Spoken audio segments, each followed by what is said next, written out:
through it all, we found the best recipe to deal with good or bad is to put our heads down and just do really good work. Doing good work enables you to deal with hard shit, and it enables you to do with easy shit. It's just putting your heads down and doing good work. And that more than anything is what is sustaining. And that's the case today as it was 3 years ago.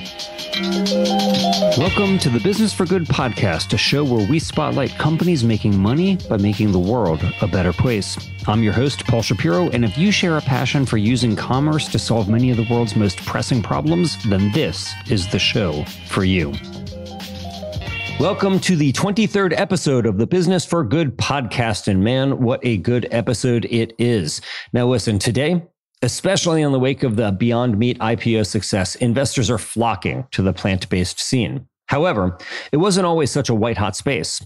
When Josh Tetrick in 2011 co-founded Hampton Creek, later renamed Just, the idea of applying tech to food to solve public health and sustainability problems was just very far from many investors and would-be entrepreneurs' minds. For Tetrick, however, there was an opportunity. And just like Alexander Hamilton, he was not about to throw away his shot.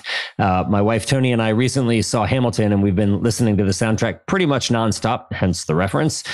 But Hampton Creek at the time was pledging to compete with the egg, and it got off to a beginning that most startups could only dream of. Major VCs pumped cash into the company. National sales deals followed. Fawning media attention ensued, and more. The good times, however, were not always so good. Soon they faced litigation from Unilever. The American Egg Board ran a clandestine campaign to try to undercut them. Negative media attention began hitting the company. There were federal investigations, which, though they resulted in no finding of wrongdoing at all, still fueled even more negative press attention. They lost customers. They lost board members. They drew headlines predicting the company's expiration date was up. Well, today, those who'd been betting against Tetrick and Just appear to be the ones with plant-based egg on their faces. The company is now flying high with stronger sales than ever before, even inking a deal with restaurant chain Tim Hortons to be the first major fast food giant to offer a plant-based egg breakfast option, Just's new product, Just Egg. Food Dive, the food industry publication, even named Tetrick its Executive of the Year in 2018, noting that overcoming the hard times makes his work, and I quote, all the more impressive. In this interview, Josh talks about how he tries to remain calm and resilient in the face of both success and adversity. He talks about why he doesn't believe the headlines about his own company necessarily, both when they're good and when they're bad, since neither may be right. And he talks about what types of companies he wants new food entrepreneurs to start, including ones to compete with Just. As you'll hear, Josh's thinking has evolved quite a lot in the 8 years since he founded the company, with him shifting from thinking he was competing against egg companies to realizing that they could just be his best partners in bringing plant-based egg products to consumers worldwide. We also delve into Josh's thoughts on cultured meat and his famous prediction, which never panned out, about 2018 being the year that such slaughter-free animal meat would become the first ever sold in the world. Will Josh run more full-page ads in the 2020 election like he did in the 2016 election? Find out in this 23rd episode of Business for Good. Josh Tetrick, welcome to the Business for Good podcast. What's up, Paul? Great to be here. Good to be here. Nice to see you again. We don't have any food, though. Sadly, I know. But speaking of no food, first just tell me, where's all the Just mayo? I'm looking at, my mom is calling me saying she went to the store. She couldn't find it. What's the deal? It's coming. We moved to a new manufacturer. We're lucky to have a lot of demand for it. Just hit a number of the shelves last week, and are going to be rolling out more in the next couple of months. So folks are going to be able to get it. All right. Well, my mom, who is a diehard listener of this show, unsurprisingly, there you go. You got the first question in there. All right. For people who don't know you, or maybe they only know a little bit about you, they know that you are the CEO of this company that was started less than a decade ago and has a high valuation now. But for people who don't know about Josh Tetrick prior to the food world, you don't have any food industry experience, right? So tell me about what you were doing before Just and what your life was like prior to 2011 when you founded the company. Yeah, Paul, I definitely don't have any food industry experience. I was raised in the South, so raised in Birmingham, Alabama. Left there when I was 13. But my first food experiences came from eating all sorts of food at vending machines, like cinnamon rolls and nachos and cheese from 7-Eleven and Burger King chicken sandwiches. There was a big old Piggly Wiggly right across the street from where I grew up. My family has a history of chronic disease, particularly heart disease, which the kind of food we're eating wasn't the best for it. I grew up thinking I was going to be a professional football player. So that's where I threw all my energy, my passion, everything that I was. I wanted to be a middle linebacker. I got the chance to play a little bit of college football at West Virginia University.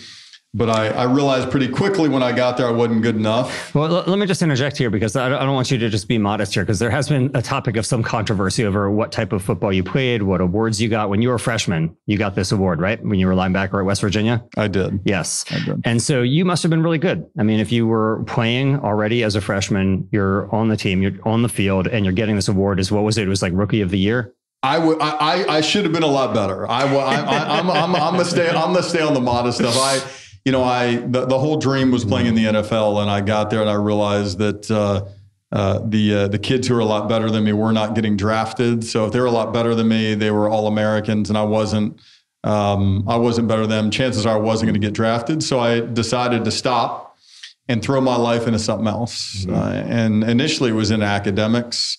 Eventually went to Cornell. Spent some time in Africa and Nigeria, in Kenya and South Africa and Liberia. Then after a while, got really frustrated with the world of nonprofits and international institutions and wanted to try to figure out a way to use my life to do something meaningful. But you started a nonprofit too. It wasn't just that you were working for other people's nonprofits or for the UN or for Bill Clinton. You actually started your own nonprofit. No, I didn't. I worked for nonprofits. Yes, so didn't start a nonprofit, but really just worked for nonprofits. Mm-hmm. Nonprofits that were helping kids. Worked for a program called the United Nations Development Growing Sustainable Business Initiative in Kenya for a bit. What was 33 Needs? It was a for-profit that was designed to help mission-based companies raise money from lots of people. I see. It's a little side project that I had. That gave me a good training ground for what we're doing at Just Today. All right. And so at some point, though, you're doing all of these nonprofits. You're trying to make the world a better place. Yep. In Africa and elsewhere. And at some point, you decide you're going to become a lawyer. Well, I went to law school through it. I never really wanted to be an attorney. Mm-hmm. I really only went to law school because I couldn't figure out what else I wanted to do with my life. Mm-hmm. So I spent some time, got a law degree from the University of Michigan Law School.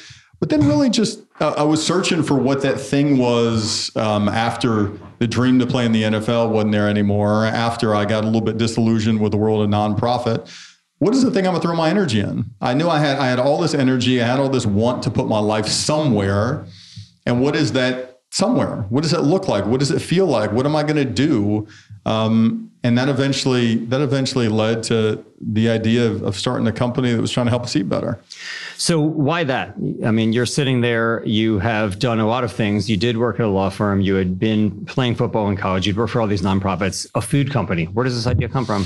Well, so it comes from a couple of different places. I think it comes from the experience of eating shitty food growing up. So that certainly impacted me. It came from believing that the nonprofit model wasn't really where I want to focus my time. When I was in sub-Saharan Africa, I read a book called Fortune at the Bottom of the Pyramid. It's by a guy named C.K. Prahalad, and his thesis is that if you want to solve the world's most urgent problems, do it through business. Not because he loved business, not because he's this big capitalist, but because it's the most effective way to solve a problem. And that book really moved me. And then, like you, I'm lucky enough to know a great dude, also co-founder of the company, Joshua Balk, who was always in my ear about the food system, about the issues with the food system, about the unsustainable nature of our food system. So it was a combination of opening up my eyes to maybe business is the answer, having him push me towards doing this. And I decided that's where I'm going to give it a go. Mm-hmm. So after you decide that you want to start this company, today we live in an era where multi-million-dollar seed rounds for food tech companies is the norm. It's a red hot space among investors. But back in 2011, that wasn't it. It was basically like Beyond Meat had gotten some money from Kleiner. I think you went to Khosla, right? Wasn't that the first place you had gone? And how much did you raise? And what was the climate back then trying to persuade folks who were just interested in investing in tech to actually invest in food back then? So I kept it pretty simple. It was, I got a chance to meet with Vinod Khosla and the folks there. And I said, food system is screwed up. chronic diseases on the rise, climate change is on the rise, soil degradation is on the rise, animals aren't getting treated in the way they should. We need a different approach, and maybe that different approach should be infused with technology. And one of the best places to start is with the most ubiquitous animal protein on the planet, the conventional egg. Maybe we should use a plant instead. That was pretty much it, more or less. And then we were able to raise about $500,000. That got me off my ex-girlfriend's couch, Jill, who was nice enough to let me hang out at her apartment for a little bit as we figured this out, and then eventually moved up here to Northern California.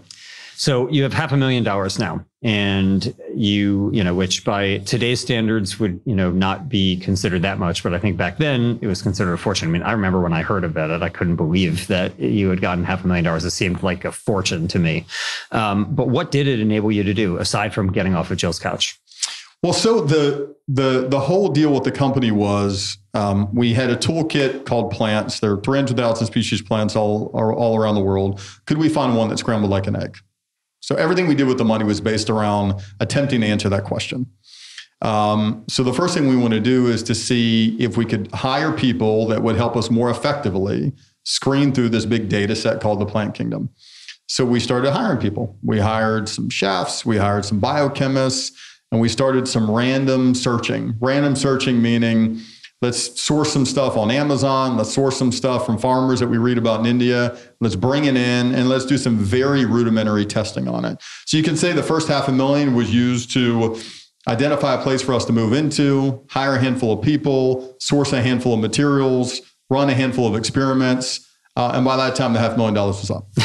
And was the goal of it to create an egg or to create mayo, or what was the goal? What was this R&D for? The goal of it was to try to figure out a different, healthier, more sustainable, more cost-effective approach to the egg, believing that if we do that and we can upend that category and create a bigger protein opportunity, we'd be able to do a lot of things. So all the ancillary products we had along the way, mayo, cookie dough, cookies, those were sort of kind of almost co-products or byproducts to us really trying to go after what we wanted, which was let's find a plant that scrambles like an egg, that has more protein, that can enable us to create this big opportunity. And eventually that became what we really just launched this year called Just Egg. So you think that basically Just Mayo paved the way for Just Egg, that it wasn't that this was your flagship product and then you pivoted, but that it actually led to it? Yeah, for us, it was we never said, man, there are a lot of big issues in the food system. Let's have a mission. Let's make it easy for people to eat well.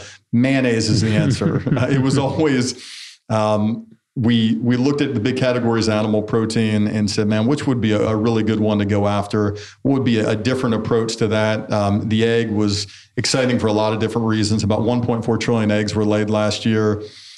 China does about 40% of the world's production. U.S. is about 9% of the world's production. About 50% of the cost of an egg comes from the feed the chickens eat. And we thought, man, we could figure out a different, a more efficient way. And again, it's not just about cannibalizing the egg for us. It's about creating this brand new big protein opportunity where sometimes people choose this instead of other animal proteins also. Sometimes people choose it instead of other plant proteins. But we started the R&D process of, can we find a plant that does this? And then along the way, we found plants that do lots of different things. We found a plant that emulsifies. We found plants that were pretty good at making baked goods. We made some of those products along the way. But what we're really gunning for, what we really want to do, is what we finally did to launch this thing that actually scrambles like an egg. So Just Egg now is really like the flagship product. It's where I presume is the lion's share, I guess the chicken's share of the company's revenue right now. Yeah. But for a while, it was really riding on the back of Just Mayo. And those early sales that you got must have been exhilarating, right? Like getting a deal with Compass Group for them to use you. And I think you had a deal with 7-Eleven for a while. So tell us, how did you get those? I mean, was it you out there pitching? Did you have a sales VP or a CMO who was out there? Like, how did you actually form deals with major food companies? It happened through a combination of them randomly reaching out to us and us just tactically going after them. Mm-hmm.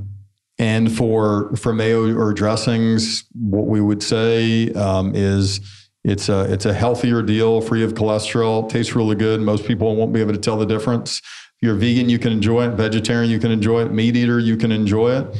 And we started getting some initial sales, and it wasn't just small sales or significant sales. They're expanding the category, and more people want to buy it. So is reaching out. I eventually realized that the kind of company we want to build is not just about technologists, but it's about a lot of people that have lived and have a lot of experience in the current food system, like our head of sales today. And we let them do their job. Mm-hmm. Well, it was a very impressive story and it still is, obviously. When you started making these deals, obviously you're bringing in real revenue, makes it easier to start fundraising more. You started bringing in not $500,000 at a time, but tens of millions of dollars at a time. You start flying high. The American Egg Board gets exposed for trying to not only hinder your business, but also joking about assassinating you. You had other issues like the Unilever lawsuit, where they were complaining that you were calling it just mayo, even though it didn't have eggs. And you put on a great fight in that you ended up prevailing in, and you were flying high. Things are going really well until they didn't. So what happened? Well, I would say that things, starting a company, no matter whether the headlines are nice or not, is always hard. Mm-hmm. So whether the headlines were good or not, shit was always hard. It's always hard to hire people. It's always hard to fire people. It's always hard to try to figure out how to build a research and development team from scratch. It's always challenging to bet your company on the idea of finding a plant somewhere out there in the wild plant kingdom that scrambles like an egg. So the whole thing was always challenging, and it continues to be challenging, even though the headlines are really nice right now. So I think there's a difference between kind of the headlines and the substance of it. But yeah, we've had everything from Unilever file a lawsuit against us, the American Egg Board attempt to pay someone to boot us off the shelves, to lots of different things. And, through it all, we found the best recipe to deal with good or bad is to put our heads down and just do really good work. Mm-hmm. Doing good work enables you to deal with hard shit, and it enables you to do with easy shit. It's just putting your heads down and doing good work. And that more than anything is what is sustaining. And that's the case today as it was 3 years ago. Yeah, sure. So when you think about these times, though, so of course, business is hard. No doubt starting a company is hard. It's hard when you have no money. It's hard when you have $1 billion valuation. Like, no doubt it's hard. But I imagine that it must be far harder when you are being publicly ridiculed, right? When you have like reporters who are hounding you, who are writing negative things about you. So how did you cope with that? Like, what was it like for you at this time when you had negative headlines that are unlike the headlines that you're getting now? It's really, I don't want to simplify it. It's really what is, you've got to, whether things are externally going really well or externally challenging, one has to realize what is true about the day. Mm-hmm. And the best way to deal with really good headlines now or really bad headlines in the past is to remember what is true about the day. Who are you working with? What kind of product are you building? What kind of technology are you building? All that stuff is what one needs to focus on. And I think we've learned over time that through hard stuff and again, through good stuff, what you got to do is just come in and do shit. Yeah. If you complain about stuff, if you whine about stuff, if you point fingers at people, all of that are seconds that you're wasting that could be put into actually doing shit. And it might sound like a simple solution to a hard thing, but that's just what we did. Yeah, but you did respond. I mean, there was an article, and some people in that case would hunker down and just work. Some people might post some type of a vague statement in response. You posted on Medium a detailed line-by-line refutation of some of these claims that were being made that were that you were saying were false, or in some cases you were saying were true and that you were correcting. So why did you choose to do that? Like, why was that the strategy? Well, that probably took 30 minutes to write. So that was 30 minutes out of tens of thousands of hours of doing other things. In some cases, it's important to respond. In some cases, it's not. In that case, there were just a handful of things that were patently inaccurate. Some things that were true, and we just wanted to set the record straight. It was just a kind of a point of setting the record straight. But we've, the there's a lot of, I mean, as you know, in the company that you've done a phenomenal job starting, there are a lot of unsexy things about building a company. We've been fortunate. We're in most major retailers in the U.S. today with Just Egg, signing deals with the biggest egg companies all around the world.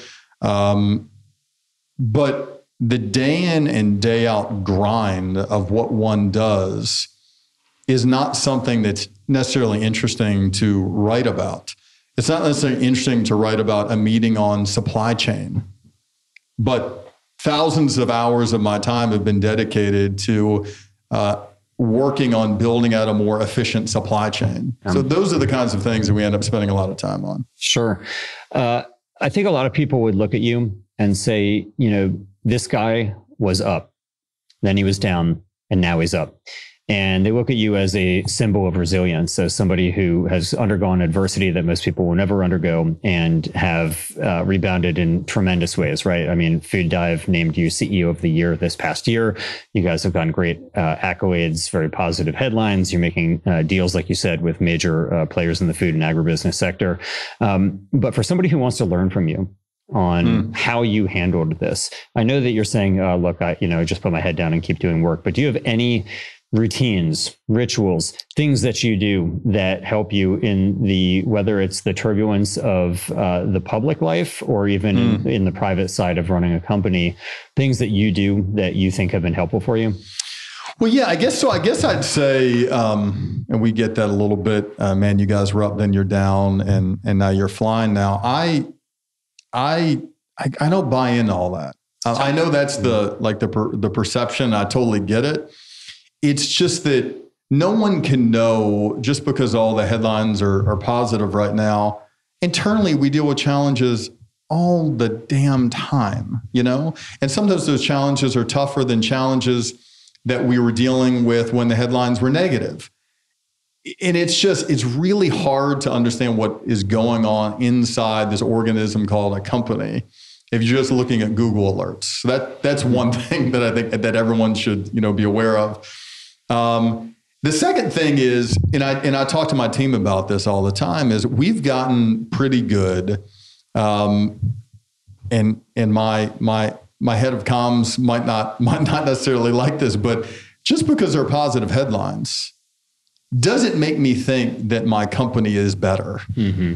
I don't look at positive headlines and then suddenly believe something about Just that I didn't believe before. Whether it says, man, Just Egg is flying, or Just has a great team, or Just is able to, I'm not reading that and now thinking, man, I didn't think that, but now I think that because I'm reading it. And when there were negative headlines in the past, I'm not reading it thinking, man, I know what is good. I know what is bad. I know what is mediocre. I know what is extraordinary. I know all of it.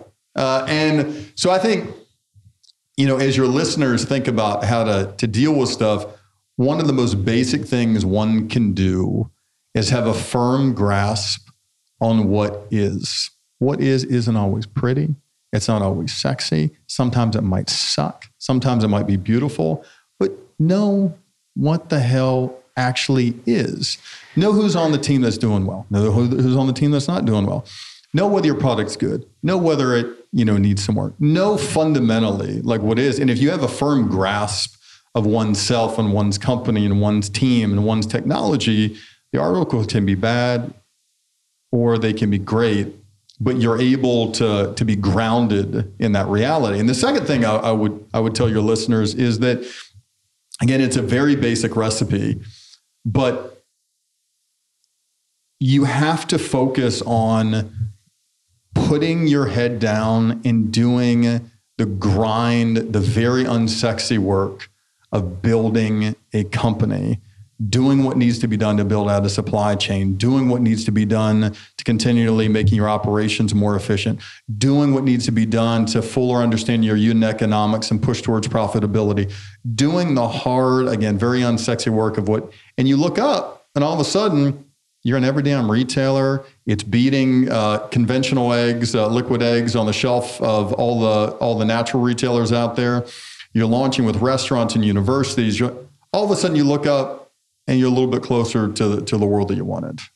Well, let's talk about that then. Let's talk about what is. So obviously you're saying that your Just Egg is flying off the shelves all over the country and even the world. It was just a few years ago, the American Egg Board was trying to take you down. Now you're partnering with many of the biggest egg producers on the planet. Yeah. What changed? How is that? How have they received you? How have you worked with them? And what are you doing with them? I think two things changed. One is, in a handful of years ago, I thought that the industry, egg companies, dairy companies, meat companies, I truly thought they didn't give a damn. And they were, not only did they not give a damn, they were antagonistic to this kind of progress. And what I've learned in meeting with egg company executives in the United States and Canada and Western Europe and China and elsewhere is these folks have a very simple objective: make more money selling more protein to more people. And if we can fit in with that very simple objective of helping them sell more protein to more people in a safe way, they're going to do it.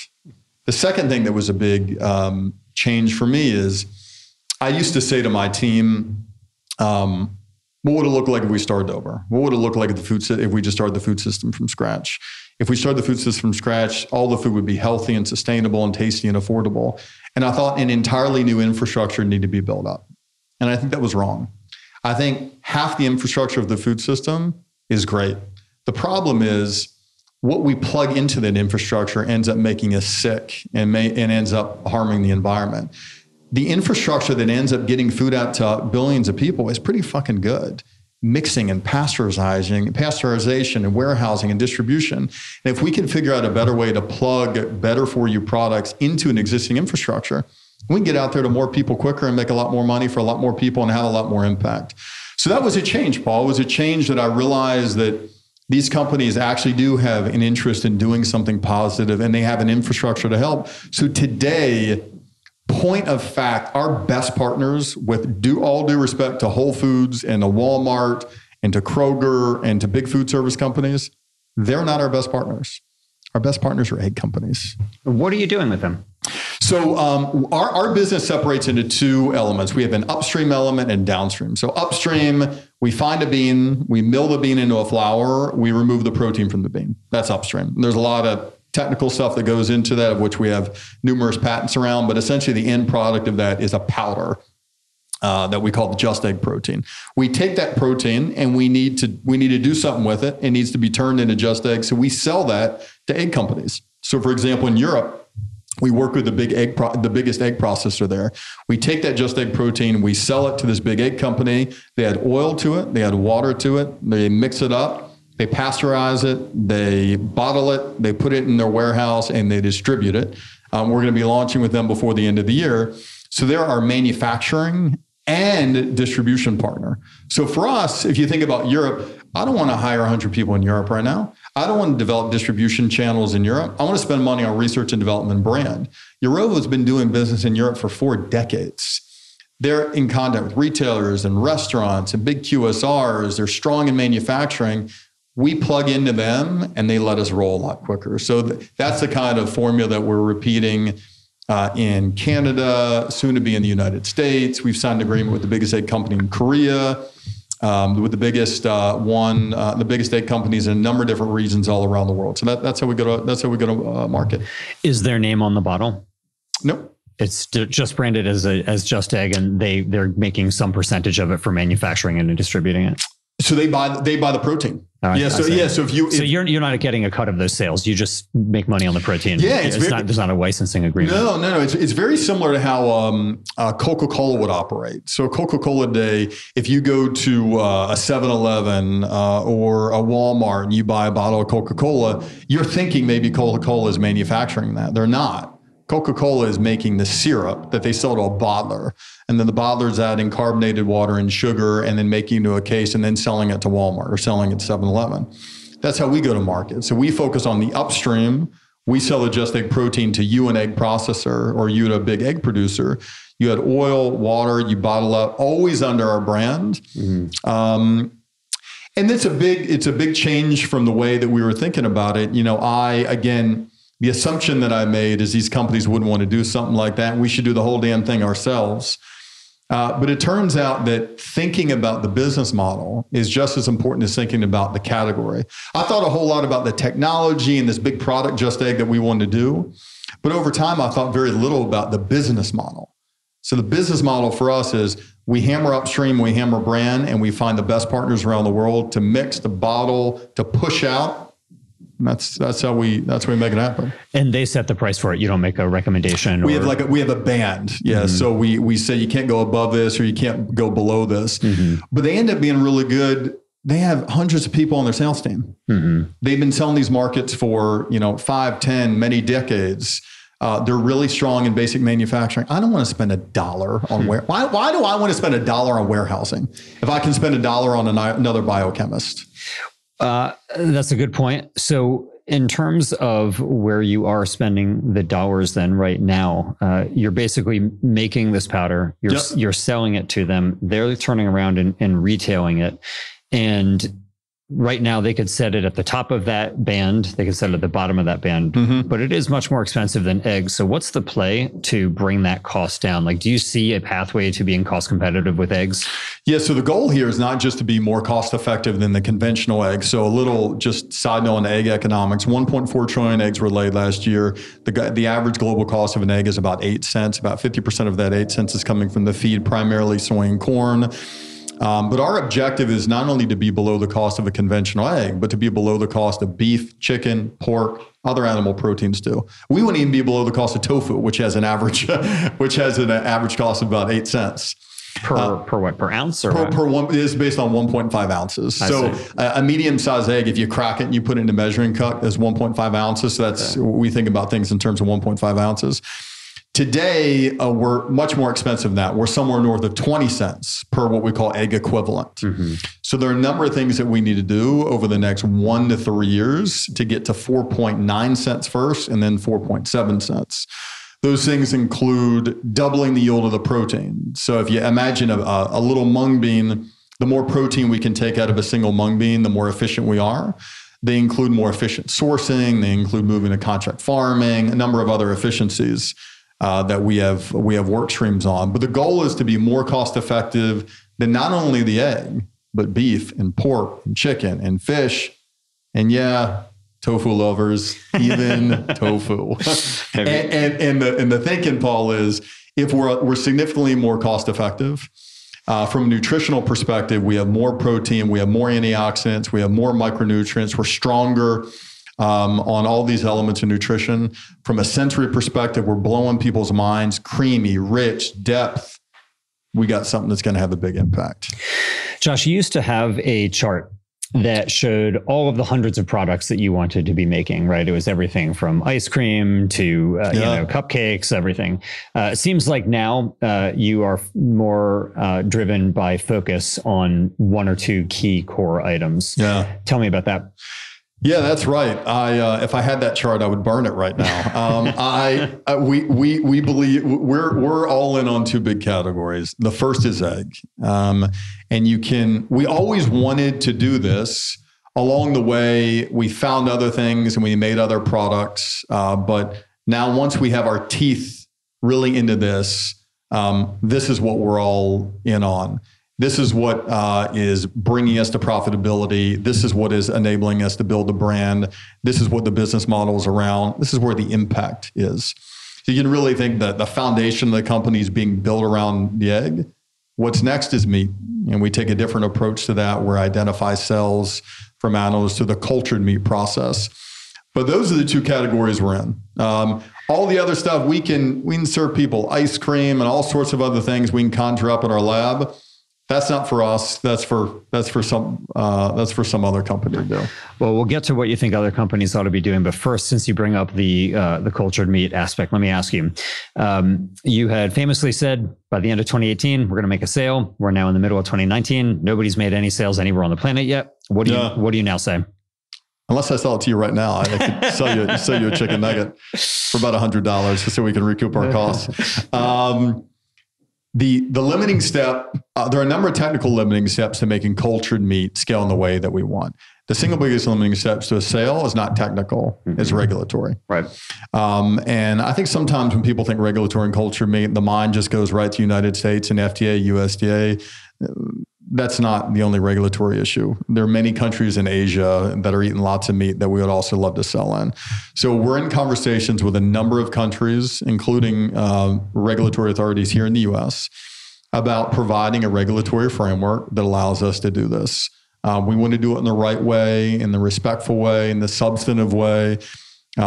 We could hear back. I could have an email on my phone right now during this interview that one of the countries we're talking to has finally given us the thumbs up, which I hope is the case. Can make some news here. But that's what's limiting us. So the moment one of the governing bodies we're talking to gives us a thumbs up, we're going to be on a restaurant menu and ready to go.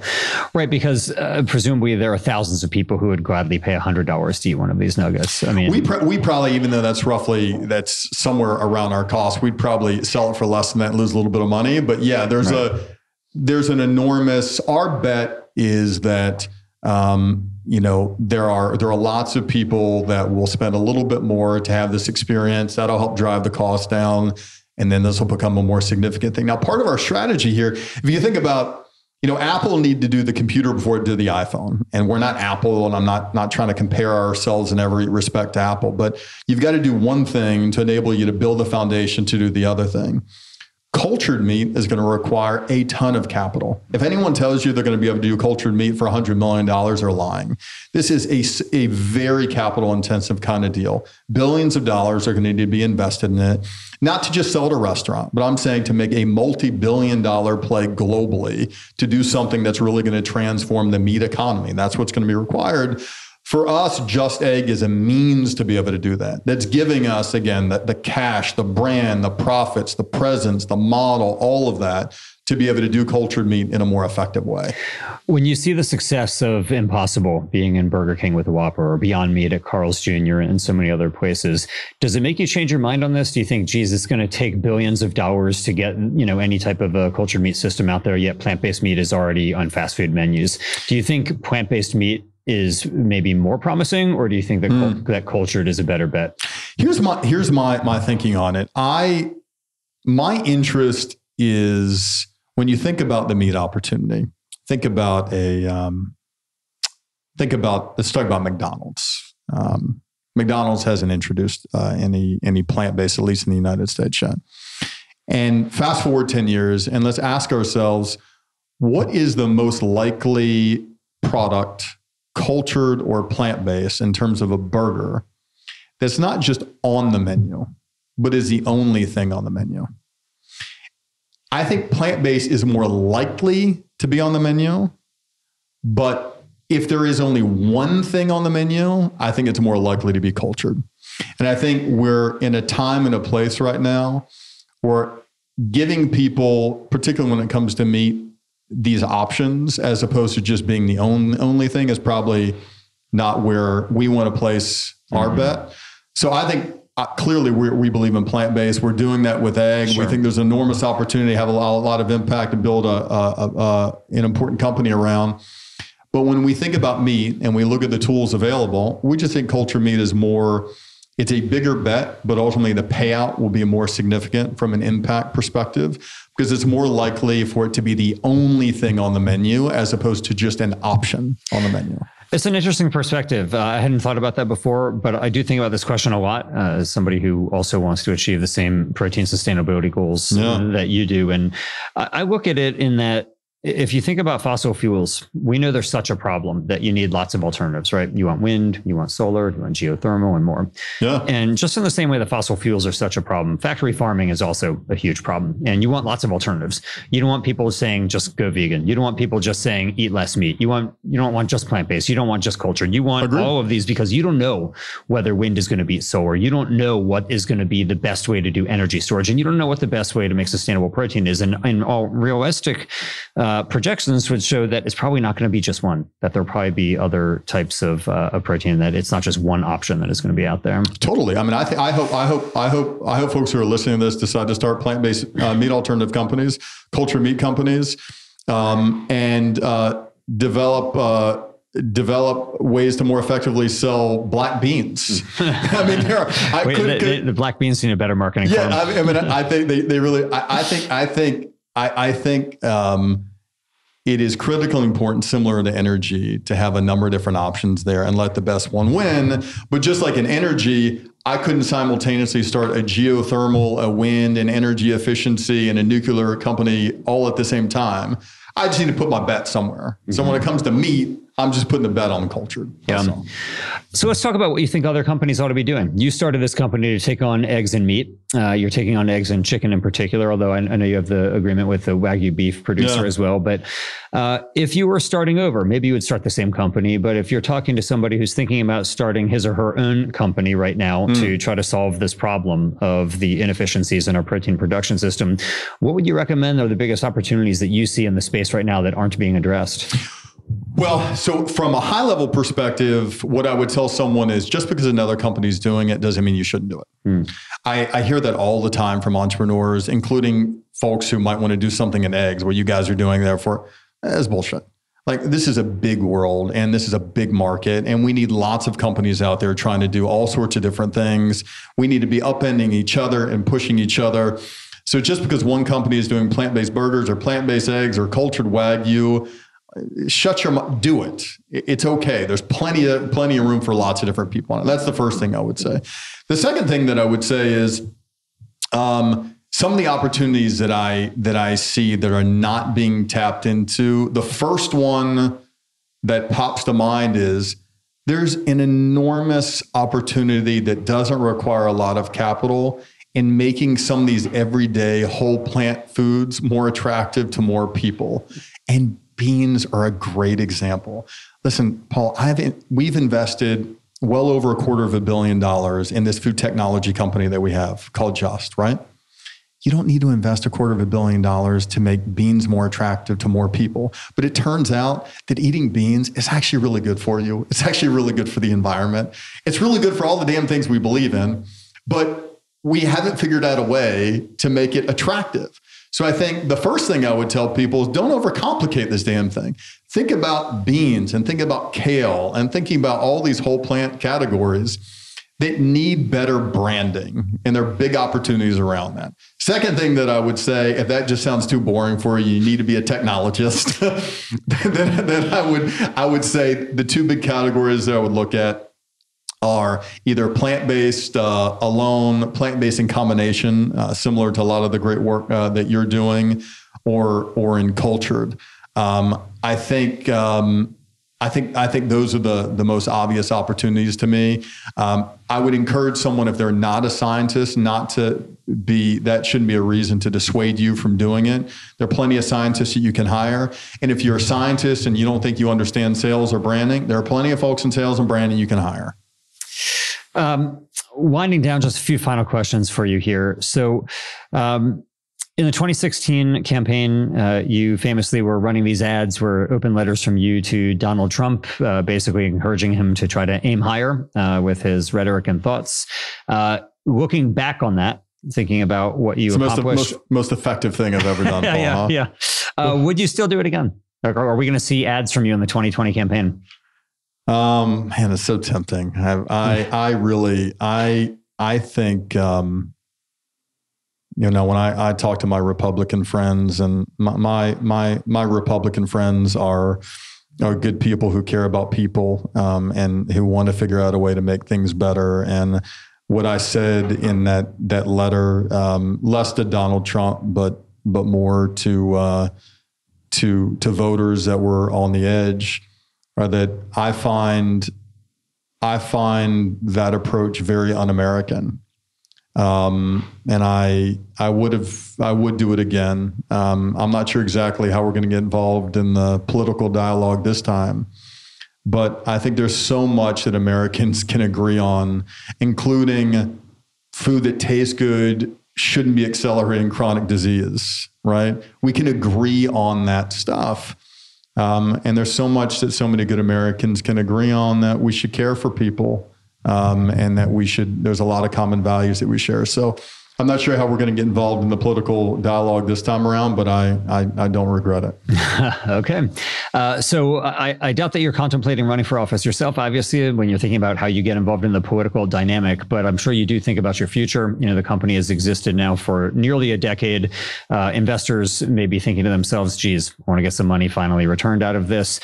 Do you ever think about that? Do they ever ask you, like, when is there going to be some type of liquidity event? Is there going to be an IPO, an acquisition, or maybe dividends? Like, how do you deal with that? Yeah. So the company's really got started. I mean, I was on a couch in 2011, and really the company got started when we moved to San Francisco in 2012. So, 7 years or so.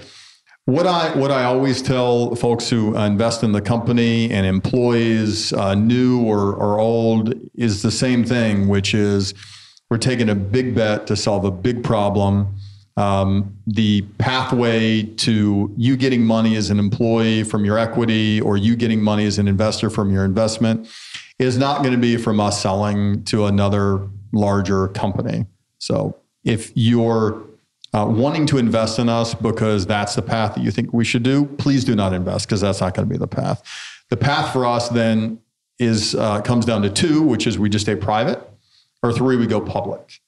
So I think of options 2 and 3, we're more likely to go public one day than we are to stay private. We don't have any plans this year or next year or any particular year to go public, but the most likely scenario will be at some point us going public. But more importantly than going public, I want this damn thing to be around 100 years from now. I hope people stay invested in the company and we can really build something for the long run. Mm-hmm. Well, speaking of the long run, and not just for Just, but for the rest of this plant-based and cultured meat movement as well, the success that you've had has been inspirational to a lot of people. And a lot of people have started companies because they've seen like what people like you and Ethan Brown and others have done.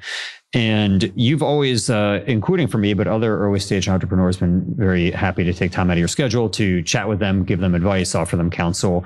Do you rely on anybody yourself? Like, were you talking to anybody back in 2011 and 2012? Is there anybody today who you're relying on for advice as you move through this world, as you approach maybe an IPO in the next few years? Yeah. I do, before I tell you the people I talk to, I do think on advice. I think I've written about this. I hope people start companies that compete directly with us. I'm not doing this because I want Just specifically to be the only success. I'm doing this because we have a food system that really doesn't represent our values, and we need to use our lives to do something meaningful.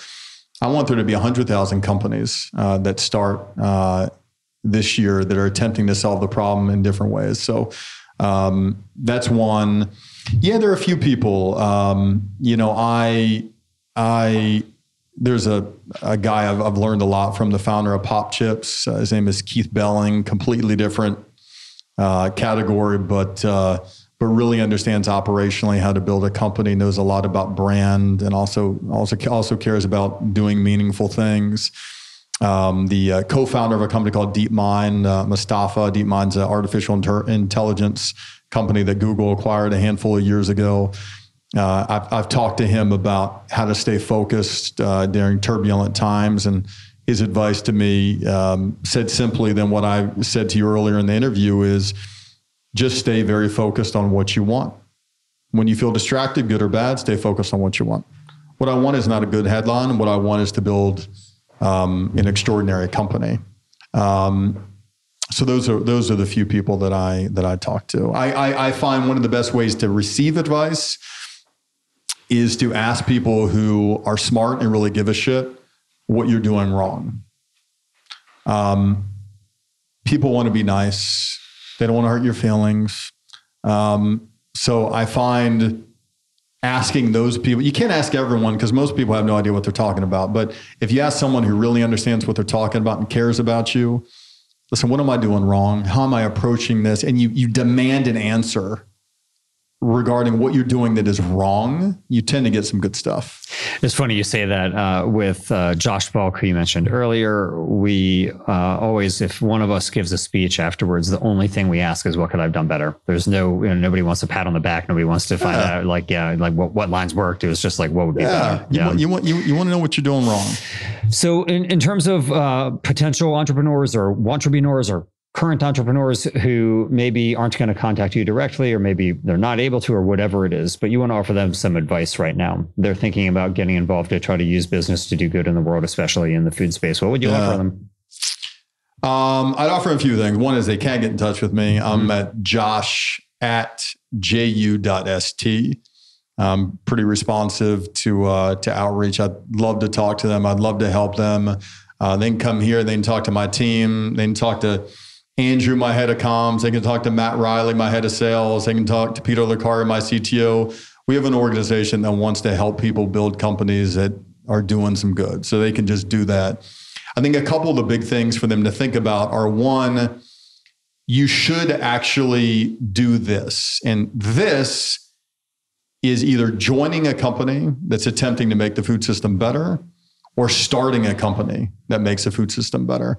The world will try to push you in a million different directions, and your parents and your friends will encourage you not to do it because it's too big of a risk. So one is, you should do it, both because the world needs it, and also you'll just be happier doing it. The second thing I would tell them is there's a lot of advice out there, but I think if they can stay very focused, if they decide to start a company, in finding those people that are smart, that get them, and asking them, again, for that very critical feedback. Don't pretend like you know how to hire biochemists. Find people that really know what the hell they're talking about, and drill into their brains, spend time with them, and really get the good advice to them. I think that's the second thing they can do. And then the third thing is very similar to the advice that Mustafa from DeepMind gave me, which is focus on what you want. Everyone will tell you that you can't get it. But whether you need to write it down, whether it's an alarm bell on your phone, whether it's your best friend telling you, stay very focused on what you want. Don't be distracted, and you increase your probability of getting there. Are there any resources for them that you would recommend? Are there books or videos, speeches, anything? There are quite a bit. So I would say on effective communication, there's a book called Made to Stick that I found really, really helpful in being able to explain the mission of the company, being able to articulate what we're doing. Made to Stick really looks at an approach of effective communication that's evidence-based, written by two brothers, Chip and Dan Heath. Second book is another book that were written by the Heath brothers called Switch. And it's about how to make change when change is hard. That's how to move an organization in an effective way, how to move institutions in a more effective way, how to get large groups of people to move in a more effective direction. That's a solid one. There's a great book called Influence by a guy named Robert Cialdini that talks about some of the basic principles of human influence, like scarcity is a real thing. When you offer yourself to everyone, or you offer your company to everyone, that doesn't end up being the deal. You gotta realize the import of scarcity, and a handful of other critical principles that Cialdini talks about. That's why you offer your email address to everyone. Yeah, that's kind of a violation of that. Other books that I found really important. There's a book called Social Animal by David Brooks, a columnist for the New York Times, and I found that book important because he talks about empathy in a particularly impactful way. Of empathy is not just listening to what someone is saying, but empathy is the ability to feel in a visceral way what they're feeling. And I found that to be important in dealing with employees and the whole world that we deal with every single day. So those are a handful of books that have been really meaningful to me. And surely you would put clean meat at the top of that list, though, obviously. Well, clean meat, it goes without saying. Clean meat goes without saying, which I believe is now published in how many different languages now? Like, I think more languages than the human language even allows. For sure. So finally, then, I always end every episode, Josh, on a positive note. For what are you grateful for? I am grateful for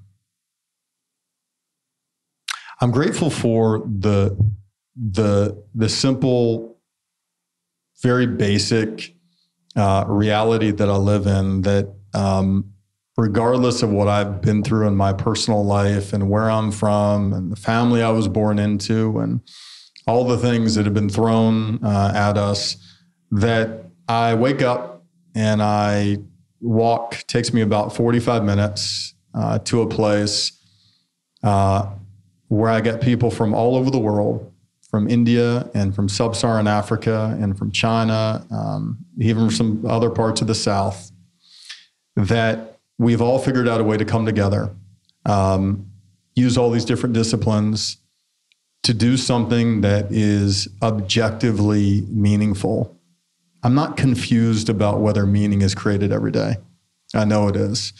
And the fact that I get to somehow spend this short life of mine with these people every day doing something that I know is meaningful is something that I'm grateful for every single day.